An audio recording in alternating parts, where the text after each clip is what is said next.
Encore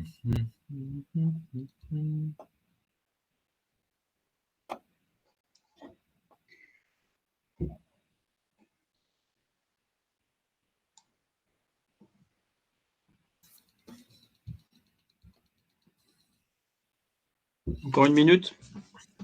Je pense que les gens arriveront de toute façon au fil de l'eau parce que les autres conférences toujours débordent un petit peu et puis ça va. Mais le fait de commencer, on va essayer de se tenir quand même au temps. Très bien.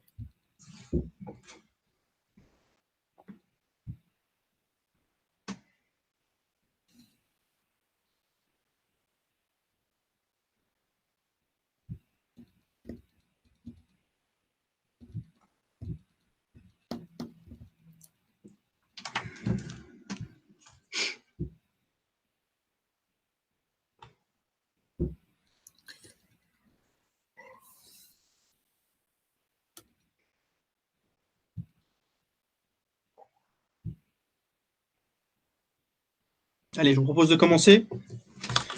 Bonjour à tous, bienvenue à ce retour d'expérience de la part de Logiciamp. J'en profite pour remercier Monsieur Le Gravier, ici présent, qui vient nous présenter aujourd'hui, au travers de cette table ronde, la démarche Kalibai chez Logiciamp, une démarche que Logiciamp a lancée il y a un an. Voilà, l'idée, c'est que Monsieur Le Gravier présente un petit peu ce qui a été organisé, comment ça a été fait, quels sont les tenants et les aboutissants de cette démarche chez Logiciamp, et voilà, qui partage un petit peu son retour d'expérience. Monsieur Le Gravier, je vous laisse la parole. Durant la présentation, ce que je vous propose, c'est que vous n'hésitez pas à mettre vos questions sur le fil de chat, et on les reprendra en fin de présentation, et on y répondra, enfin, en tout cas, Monsieur Le Gravier répondra en fin de présentation. Monsieur Le Gravier, c'est à vous. Bonjour à toutes et tous, et merci à Marc Laurent pour sa proposition de vous partager ce retour d'expérience ce matin. Donc, comme Marc l'a introduit, je vous propose de vous faire un retour d'expérience sur la démarche de certification qu'on a conduit au sein des Logiciamp, voilà, au cours il y a un peu plus, depuis fin 2018. Je vous propose une présentation que je vais essayer de faire un peu concise pour qu'on se ménage un temps d'échange à la fin si vous avez des questions. Donc, je vais vous présenter ce retour d'expérience en plusieurs temps. D'abord, je vais introduire quelques éléments rapides sur pour présenter Logiciamp, donc en quelques mots et chiffres. Expliquer pourquoi on a fait le choix de certifier notre gestion locative et pourquoi, plus précisément, on a fait le choix du référentiel Kalibai.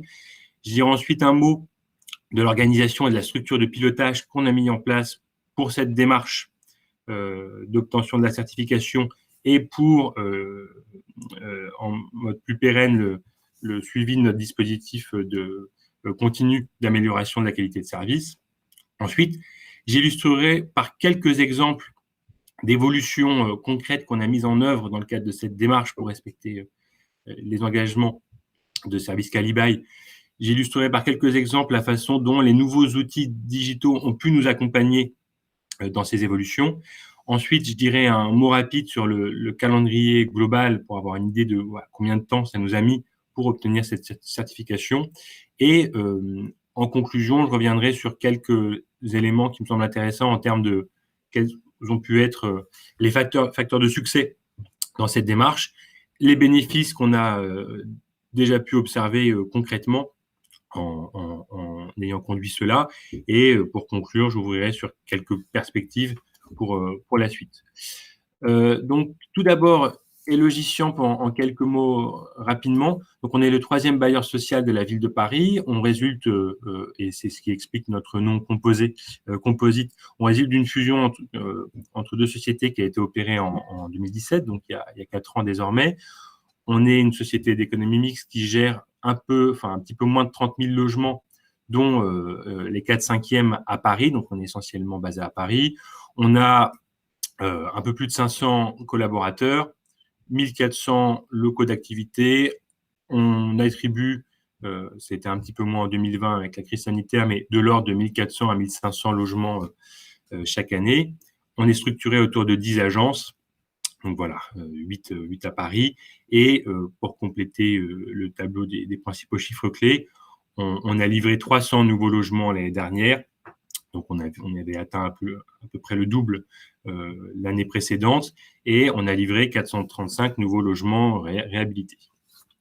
La démarche de certification Qualibail, pour nous, elle s'est inscrite dans le cadre des grands objectifs qu'on s'était fixés pour les années 2019 et 2020 en particulier. Donc, en 2020, Logiciam s'était fixé pour objectif d'obtenir une certification de notre gestion locative, donc d'obtenir la certification Qualibail, de mettre en œuvre la première année de notre propre plan climat, puisque fin 2019, nous nous sommes dotés de notre propre plan climat à horizon 2030 et 2050. Et troisième grand objectif de l'année dernière, qui se poursuit cette année d'ailleurs, c'est de mettre en œuvre notre transition numérique. Par ailleurs, titre d'information, voilà, nous sommes engagés depuis 2013, donc depuis un certain nombre d'années désormais, dans une démarche de responsabilité sociale de l'entreprise. Pourquoi on a fait le choix de se faire certifier notre gestion locative et pourquoi plus particulièrement Qualibail? Tout d'abord, la certification de notre gestion locative, on l'a visée pour améliorer la qualité du service rendu à nos locataires et structurer notre démarche qualité.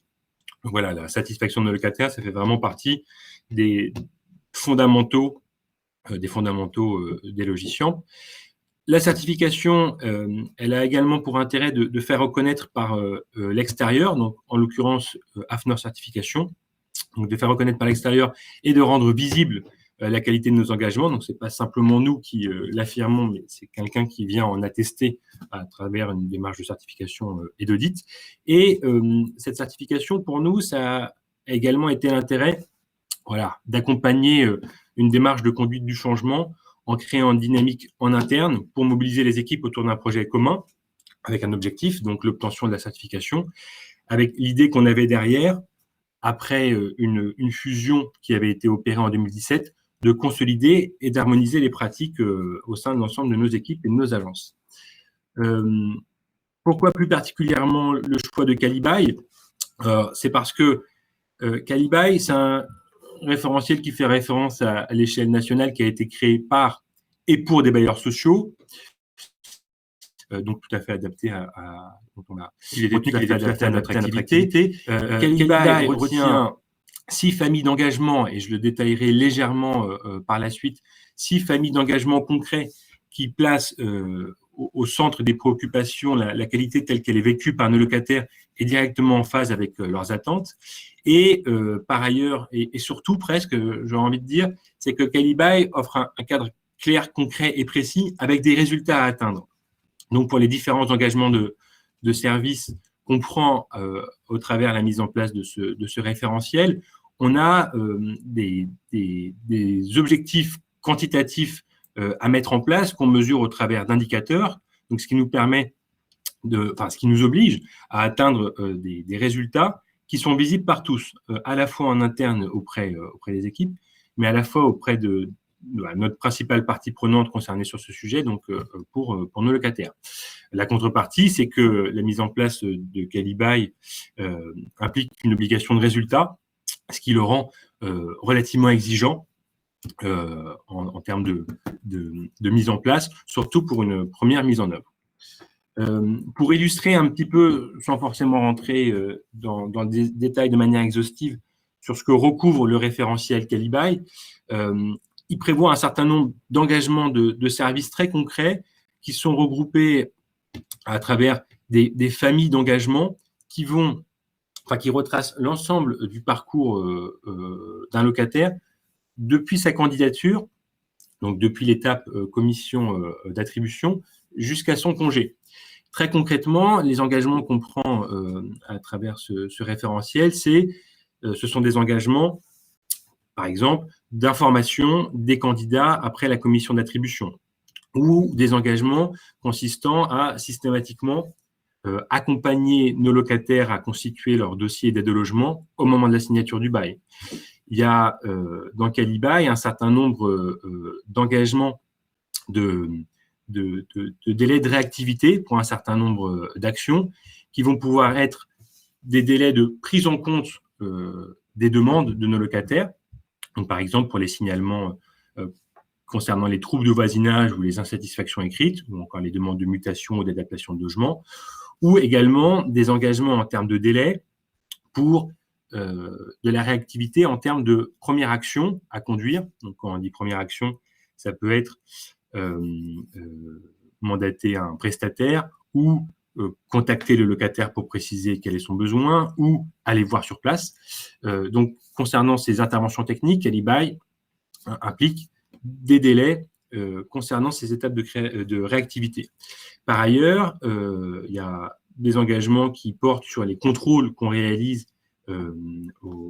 avant la relocation des logements, donc avant l'aménagement du nouveau locataire, concernant les installations, donc les équipements du logement, mais également des contrôles qui ont trait à la propreté du logement. Et enfin, pour conclure ce panorama un peu général de quelques exemples d'engagement de service, Calibaye prévoit, je détaillerai par la suite, une structuration des contrôles de la propreté des parties communes de nos résidences. En termes d'organisation et de pilotage, la façon dont on s'est structuré pour cette démarche est la suivante. Donc déjà, en termes de pilotage, la démarche a été pilotée par une mission, donc méthode et innovation, dont je suis le responsable, qui est rattaché directement à la directrice générale, qui est donc également constituée d'une chargée de mission qualité, donc qui pilote la qualité au sein des logiciels, et d'une gestionnaire du contrôle interne. Par ailleurs, pour cette démarche de certification, on s'est fait accompagner par le cabinet Prisme Consultant, donc par Pascal Roman, qui nous a accompagnés tout au long de la démarche, notamment pour la conduite de l'audit initial, donc qui nous a permis de nous fixer notre point de départ et donc de mesurer ensuite le chemin qu'on avait à parcourir et les actions qu'on avait à mettre en œuvre. L'animation, j'y reviendrai par la suite, mais l'animation d'un certain nombre d'ateliers, de groupes de travail pour élaborer nos nouvelles procédures écrites, et il nous accompagnait également dans la structuration de notre système qualité et de la façon dont on le pilote. On a, dans le cadre de cette démarche, mis en place un certain nombre de nouveaux outils de pilotage de notre dispositif de qualité. Donc, on a mis en place, et si vous le souhaitez en phase question, je pourrais les détailler, mais on a mis en place un plan de contrôle interne qualité, on a mis en place un dispositif de suivi des actions, soit correctives, soit d'amélioration, qui peuvent être détectées. Comme je disais, Calibaye prévoit un suivi, une grosse partie de suivi quantitatif de respect des engagements qu'on prend au travers de ce référentiel. Donc, tout ça, on le suit au travers d'un tableau de bord qualité qui regroupe 30 indicateurs de performance sur les différents sujets. Et enfin, dans le cadre de cette démarche, pour nous, ça a été l'occasion de formaliser la façon dont on communiquait chaque année en interne sur les grands objectifs stratégiques de la société. On a également mis en place un comité de direction qualité spécifique, donc qui associe les membres du comité de direction qui sont directement concernés par la thématique, par tout ce qui a trait à la qualité de service. Ce comité de direction, il a plusieurs vocations. Il valide les procédures lorsqu'on les crée et qu'elles sont ajustées, donc ça assoit de manière assez forte les nouvelles procédures qu'on met en place. Il analyse les résultats d'indicateurs et d'enquêtes de satisfaction en fonction des différents objectifs et valeurs seuils que le codir qualité se fixe chaque année. Et le cas échéant, il acte des actions correctives ou d'amélioration dont on se dit qu'il faut qu'on les mette en œuvre. Par ailleurs, on a mis en place un certain nombre de réunions mensuelles de partage des indicateurs avec les équipes de proximité et on a beaucoup communiqué en interne sur la démarche à travers des newsletters, des séminaires ou des journées dédiées lors des grandes étapes, lors des grands temps forts. On a créé un espace sur notre intranet. Voilà. Je vous propose, dans ce volet, de vous partager quelques exemples concrets d'évolutions qu'on a mis en place dans le cadre de cette démarche de certification et sous l'angle comment les nouveaux outils numériques ont pu nous accompagner dans ces évolutions. Alors, comme je disais tout à l'heure, le début de la démarche a essentiellement été consacré à rédiger nos nouvelles procédures, à la fois pour formaliser la façon dont les équipes répondaient aux différents engagements de service Calibaye, et ça a permis de couvrir des champs beaucoup plus larges. Donc, on a co-construit ces nouvelles procédures à travers des ateliers de travail dédiés. Donc, j'y reviendrai sur la partie calendrier, mais c'est ce qui a beaucoup mobilisé les équipes au début du premier semestre, au démarrage de la démarche. Voilà, nos nouvelles procédures, nos procédures et les documents types qui sont associés, ils sont accessibles et diffusés auprès de l'ensemble de la société sur notre intranet. Donc voilà, on y apporte une garantie de bonne dernière version en vigueur à utiliser. Ce sont des procédures qu'on veut vivantes, avec pour chacune des référents métiers qui sont en charge de leur diffusion, de leur présentation, de leur ajustement, enfin de leur portage globalement. Nos différentes procédures prévoient pour certaines un certain nombre de documents types, par exemple des courriers types ou des mails types que nos équipes doivent envoyer à nos locataires en fonction des situations. Donc, très concrètement, ça va être le courrier qui est envoyé pour convoquer au rendez-vous de signature du bail, ou le courrier qu'on envoie à nos locataires quand ils nous manifestent leur souhait de nous donner congé. Et ces différents, et les exemples sont bien plus nombreux, ces documents sont pour une bonne partie automatiquement générés depuis notre outil ERP ou notre outil de gestion de la relation client, ce qui contribue à sécuriser, et contribue à garantir le fait que ce soit bien la bonne version de la réponse qui soit utilisée. En matière de suivi des sollicitations, le point de départ qu'on avait au démarrage de la démarche, c'était qu'on avait déjà un outil de gestion de la relation client en place depuis plusieurs années qui retrace l'intégralité des demandes de nos locataires. Nos locataires, ils peuvent nous faire part d'une sollicitation ou d'une demande par plusieurs canaux, directement auprès de leurs gardiens, pour les immeubles qui sont gardiennés. Et nos gardiens sont tous équipés en smartphone qui leur permettent de saisir ces demandes. Ils peuvent le faire également à travers de leur extranet locataire ou en contactant notre service relations locataires. On a une équipe d'une douzaine de personnes environ qui sont des professionnels de l'accueil téléphonique et qui apportent des réponses de premier niveau ou, le cas échéant, on retrace dans notre outil de GRC les demandes faites par nos locataires. Cet outil de GRC, il a été assez précieux dans la mesure où, comme je le disais tout à l'heure, on a beaucoup d'engagements du référentiel Calibaye qui implique des délais de réactivité sur différents sujets. Donc, comme je disais tout à l'heure, Calibaye implique de prendre des engagements de réactivité, donc de première action pour les interventions techniques, ou de délai de prise en compte des demandes écrites formulées par les locataires pour les troubles de voisinage, pour les demandes de mutation, pour des demandes d'adaptation de logement. Et dans la mesure où, par exemple, concernant les interventions techniques, on en a un volume qui est assez significatif, donc on en a plus de 26 000, par exemple, reçus au cours de l'année 2020. La mesure de ces délais de réactivité nécessite une solution automatisée. Donc ainsi, on a fait évoluer notre outil de gestion de la relation client pour mesurer ces délais intermédiaires de réactivité. Donc, ont été une nouveauté à la fois dans les outils, mais à la fois pour nos équipes dans la façon dont ils pilotaient le suivi de leur activité et la mesure du respect de ces différents délais et engagements. Une autre évolution assez significative qu'on a mise en place dans le cadre de cette démarche, c'est le fait qu'on ait déployé, et c'est parce que le référentiel Calibaye l'impose de manière explicite, on a déployé un dispositif structuré d'évaluation de nos prestataires. Calibaye prévoit que chaque prestataire d'entretien, de maintenance ou de dépannage soit évalué chaque année.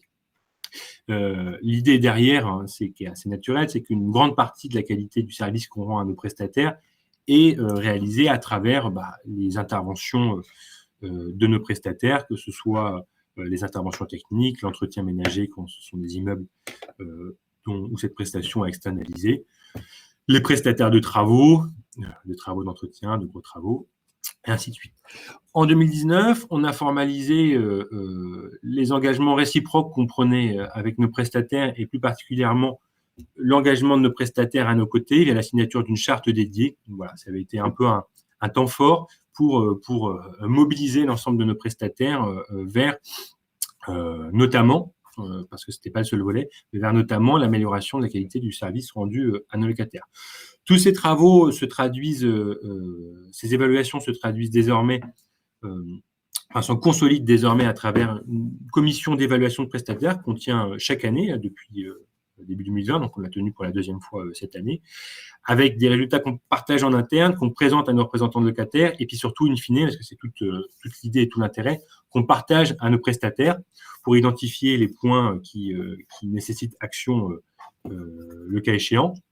Par exemple, quand on voit que sur un prestataire, il y a des défauts de respect des rendez-vous pris avec les locataires, ou que les chantiers, que l'état de propreté laissé après intervention n'est peut-être pas aussi satisfaisant que les objectifs qu'on souhaite.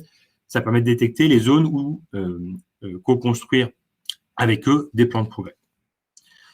Les modalités d'évaluation, elles peuvent différer selon le type de prestataire dont il s'agit. S'il s'agit d'un prestataire de maintenance d'ascenseur ou d'intervention technique dans les logements ou de gros travaux de réhabilitation. Nos évaluations, on les établit à travers plusieurs moyens. On mobilise l'enquête de satisfaction annuelle qu'on réalise par téléphone, qu'on fait réaliser par téléphone auprès de 10% de nos locataires chaque année.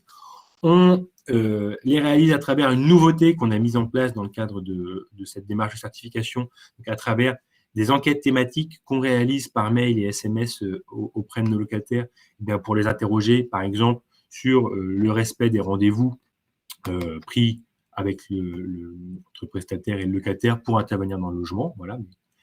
En fonction des prestataires et des thématiques, on a des questionnaires type, des questionnaires qui peuvent différer. On alimente aussi les évaluations sur certains sujets par des questionnaires auprès des équipes techniques, donc par des questionnaires internes. Et pour les sujets qui s'y prêtent, on mobilise également certains indicateurs de performance, par exemple le taux de disponibilité de nos ascenseurs. Donc, à titre d'exemple, sans vouloir être exhaustif, concernant nos prestataires qui réalisent des interventions techniques dans les logements suite à des demandes de nos locataires, l'année dernière, par exemple, on en a évalué 35 sur la base de 800 retours de nos locataires, donc qui correspond sur ces thématiques à environ un quart, 25% de taux de retour.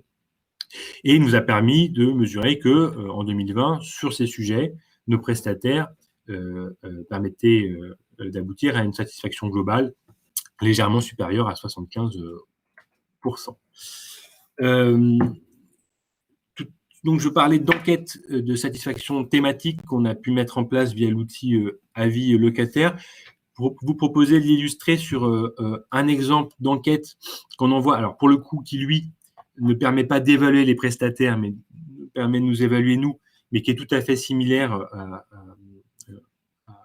à ces enquêtes thématiques qu'on envoie par mail et SMS, qui est l'enquête nouveaux entrants, qui est une enquête de satisfaction qu'on envoie systématiquement à l'intégralité de nos nouveaux entrants, donc de nos nouveaux locataires logements, par mail et SMS, un mois après l'entrée dans les lieux. Donc, pour donner quelques ordres de grandeur, on a un très bon taux de retour sur cette enquête, parce qu'on est à un peu plus de 40% de taux de retour, ce qui correspond à 500 réponses de nos locataires en 2020.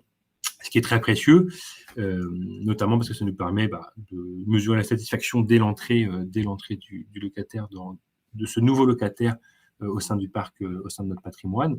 Et les outils mis en place nous permettent d'établir un certain nombre de comparatifs par adresse, agence, par type de question, pour voir et cibler ou agir.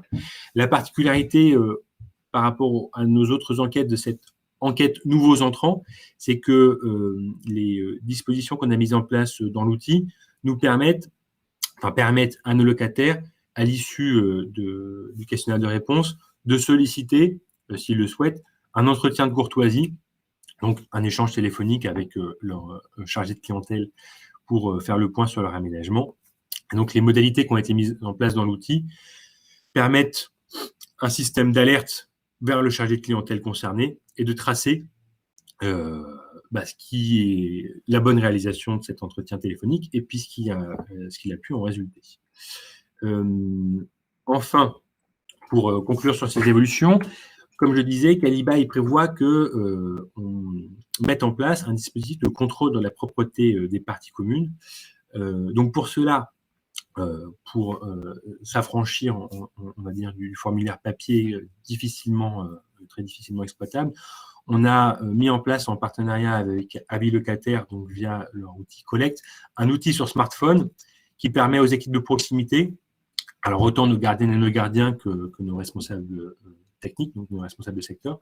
Donc, on a mis en place un outil sur smartphone pour réaliser des contrôles de la propreté de nos parties communes, ce qui permet, sur la base d'un certain nombre de questions quant à l'état de propreté du hall, des vitreries, et ainsi de suite, de dégager une note sur 100, telle qu'on l'a construite, qui nous permet de mesurer la conformité de la propreté de la résidence à l'issue de ce contrôle. L'outil qu'on a mis en place, il permet la prise de photos, ce qui est très précieux, notamment pour avoir, dans l'approche contradictoire, le cas échéant, qui peut y avoir avec le prestataire ensuite, lors de la mise en place de plans d'action quand le contrôle met en évidence cette nécessité. L'outil nous permet également de consolider et de suivre les résultats que ça donne par prestataire, par adresse, par agence. Il nous permet d'historiser les différents contrôles qui sont réalisés, de mesurer, de réaliser un deuxième contrôle, par exemple, quand le premier contrôle s'est avéré non probant, donc quand il a mis en évidence que l'état de propreté du site était jugé insatisfaisant. L'idée, c'est de mettre en place des actions correctrices et de mesurer si les actions correctrices qui ont été mises en place portent leurs fruits, donc de réaliser un deuxième contrôle. Voilà. Pour donner un ordre de grandeur, on a réalisé plus de 1500 contrôles de l'entretien ménager sur notre parc en 2020. Un autre intérêt de cet outil, c'est qu'il nous permet d'alimenter des bases documentaires photographiques. Donc là, par exemple, on a mis en place le principe d'une photo obligatoire lors des contrôles réalisés par les équipes du planning d'entretien des prestations d'entretien ménager. Et voilà, cet outil permet assez facilement de fiabiliser cette thématique. Le calendrier, je l'ai un peu dit en pointillé au cours de notre intervention, mais la démarche, on s'est lancé fin 2018 dans cette certification. Donc, fin 2018, on a fait le choix de la certification Caliba. On a réalisé en novembre 2018 notre audit initial, donc ce qui nous a permis de fixer notre point de départ. Et ensuite, l'exercice, le début de l'année 2019 a essentiellement été consacré à la rédaction de nos procédures pour formaliser nos pratiques au regard des engagements de service qu'exigeait le référentiel Caliba. Alors, du coup, forcément, rédiger nos procédures, ça nous a permis à chaque fois d'aller au-delà du strict respect des engagements de service. Donc, à l'été 2019, on avait toutes nos nouvelles procédures qui étaient mises en place et on a commencé à mesurer nos résultats sur la trentaine d'indicateurs qu'on suivait à travers notre tableau de bord qualité. Ce qui avait été permis notamment, mais pas que, par les évolutions qu'on avait mises en place dans notre outil de gestion de la relation client. Début 2020, on a déployé notre nouvel outil des contrôles de l'entretien ménager, dont je parlais tout à l'heure. On a déployé notre première commission annuelle d'évaluation des prestataires et on a réalisé un certain nombre d'audits internes pour mesurer le respect ou non des différents engagements de service. On imaginait faire venir l'AFNOR pour se faire certifier au printemps, donc on va dire en mai 2020, mais le contexte sanitaire nous a un petit peu fait retarder et nous a décalé l'ensemble au mois de novembre. Voilà, ce que je voulais partager essentiellement là, c'est que faut se dire, c'est que ça nous a pris globalement 1 an et demi entre le moment où on s'est lancé et le moment où on s'est senti assez mûr pour faire venir l'AFNOR pour évaluer si on respectait les engagements Caliba, si on pouvait obtenir la certification. Donc, on a été certifié en novembre de l'année dernière à l'issue de l'audit conduit par AFNOR Certification. Rapidement, en guise de début de conclusion, quelques facteurs de succès de cette démarche. Donc, il y a le fait qu'on ait associé nos équipes à la rédaction de nos différentes procédures, qui a contribué à les rendre déjà mieux fichues et surtout plus adaptées et surtout aider leur appropriation ensuite par les équipes. L'accompagnement des utilisateurs tout au long des équipes tout au long de la démarche, à la fois dans l'appropriation des procédures, mais à la fois dans le déploiement des nouveaux outils, a été quelque chose de très important, parce que c'est pas tout de mettre en place des nouvelles pratiques, des nouveaux outils, des nouveaux logiciels. Il a fallu accompagner les équipes dans le déploiement et suivre de près les résultats et, le cas échéant, renforcer, revenir vers les équipes pour accompagner davantage. Donc ça a été un point déterminant. On a fait le choix d'ouvrir très largement l'accès aux différents indicateurs, alors pas que sur nos indicateurs qualité, mais en parallèle de tout ce qu'on s'est dit là. Dans le cadre de notre transformation digitale, on s'est doté d'un outil de BI, donc d'un outil de partage d'indicateurs très largement ouvert. L'idée, c'est que chaque agence, une agence donnée, par exemple, et que n'importe qui dans l'agence puisse aller regarder quels sont les résultats sur tel engagement de service de son agence, pour pouvoir mesurer et voir s'il faut agir. Un autre élément très important, c'était l'engagement globalement de l'ensemble des équipes, mais également des encadrants, du comité de direction et puis de la direction générale sur ce projet. Le fait que ça a été posé comme un projet un peu stratégique pour l'entreprise à accompagner a été un facteur de succès pour la suite. Et enfin, on a été aidé par le fait que notre direction des systèmes d'information a été très aidante, nous a accompagnés sur l'ensemble de la démarche, et ça, très clairement, ça a été très facilitateur et très, très important. On en mesure déjà un certain nombre de bénéfices de cette démarche. Alors même avant, j'ai envie de dire, même avant d'avoir obtenu la certification en novembre l'année dernière, un des bénéfices, bien entendu, c'est que ça a permis d'asseoir et de rendre homogène. D'ailleurs, ça faisait partie des conclusions de notre auditeur à l'issue de son audit. On a assis les procédures en matière de gestion locative, notamment. On a mis en place des nouveaux process qui sont désormais, alors qu'en fait, c'est quand même relativement récent encore, parce que tout ce dont on parle a moins de 2 ans, mais on a quand même des process qui sont très ancrés dans la pratique, le cas échéant des opérationnels, notamment l'évaluation de nos prestataires. C'est une grosse nouveauté qui fait un peu évoluer le métier, qui est extrêmement puissante de beaucoup de points de vue.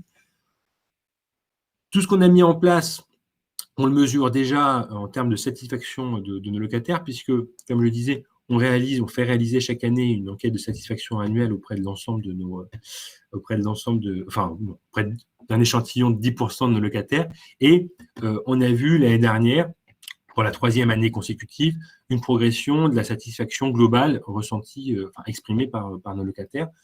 Et quand on regarde dans le détail, on voit que ce sur quoi on a progressé est directement en phase avec les évolutions qu'on a mises en place dans le cadre de cette démarche de certification.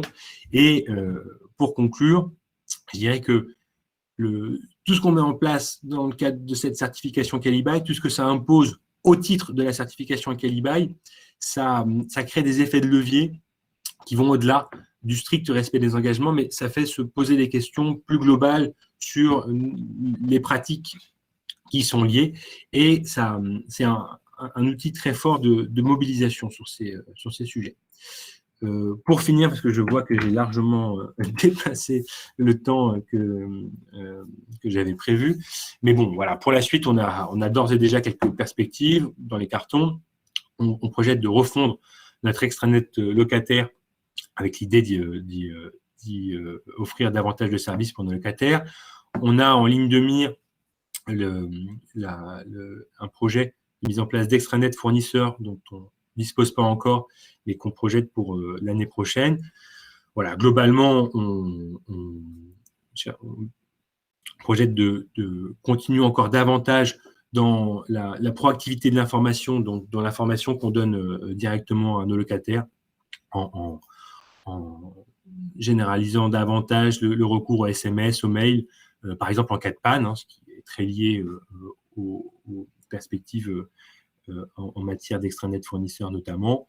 Et voilà, dans les cartons, on a également l'idée de numériser nos baux, nos états des lieux, d'avoir recours à des outils de formation en ligne, en interne, pour faire des rappels régulièrement sur les différents sujets du référentiel. Je vous propose de m'arrêter là parce que je m'en excuse, était un peu plus long que prévu. Donc, peut-être qu'on peut… Oui, monsieur Gravier, Question-réponse, très bien.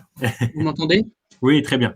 Oui, merci pour cette présentation. Donc, il y a beaucoup de questions, donc on va pas forcément avoir le temps de répondre à tous puisqu'il est déjà 7. En revanche, j'en ai sélectionné 3. Une première question, pourquoi Calibuy plutôt que CaliHLM? Est-ce que vous vous êtes posé la question à un moment? Oui. Une seconde question, c'est une fois cette labellisation mise en place, cette démarche de labellisation et cet engagement des équipes mise en place, comment est-ce que vous arrivez aujourd'hui chez Logiciamp à pérenniser en fait cette démarche, faire en sorte que ça ne s'essouffle pas, ça continue dans le temps? Et enfin, peut-être d'un point de vue plus global, une question générale sur des exemples d'indicateurs que vous suivez concrètement. Est-ce que vous pourriez en donner quelques-uns?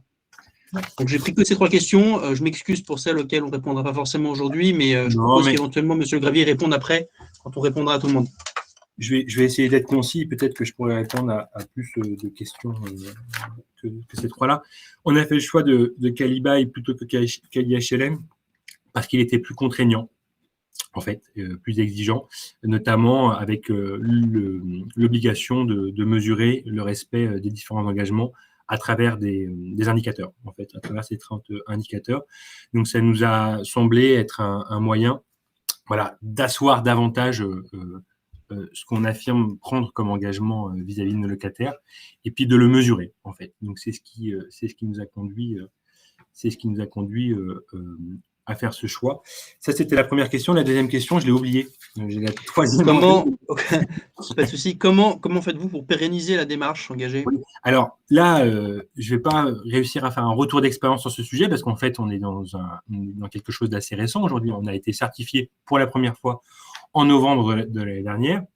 En novembre de cette année, l'AFNOR va revenir faire un audit de suivi pour voir si on respecte toujours ces engagements. Donc, aujourd'hui, je n'ai pas assez de recul pour vous dire si on y est parvenu, mais la façon dont on a mis en place les choses, c'est que on maintient à un rythme trimestriel aujourd'hui des réunions de partage des indicateurs avec les équipes de proximité concernées, d'une part, et on maintient un rythme trimestriel pour notre comité de direction qualité, d'autre part. L'intérêt, maintenant qu'on est rentré on a franchi cette première étape, parce qu'en fait, c'est une étape de certification initiale. Maintenant, c'est de surveiller un petit peu le lait sur le feu.